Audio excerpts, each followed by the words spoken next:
কৃষ্ণাহাট tourist পার্টির পক্ষ থেকে জানিয়ে এবং আজকে এখানে যারা পুরুলিয়ার ছৌ নৃত্য আমাদেরকে দেখাতে এসেছেন তাদেরকে অভিনন্দন, ধন্যবাদ এবং স্বাগত জানিয়ে আমরা ছৌ নৃত্য যে কৌশল, নৃত্য, প্রতিয়সী, বাজনা সবটাই আমরা উপভোগ করব।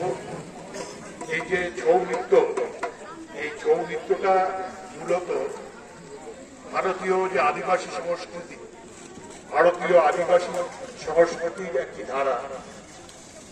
আমাদের পুরুলিয়ার প্রতি যে আকর্ষণ, সেই আকর্ষণটা হচ্ছে পুরুলিয়ার অযোধ্যা পাহাড়, তার থেকেও বড় কথা হচ্ছে পুরুলিয়ার ছৌ নৃত্য।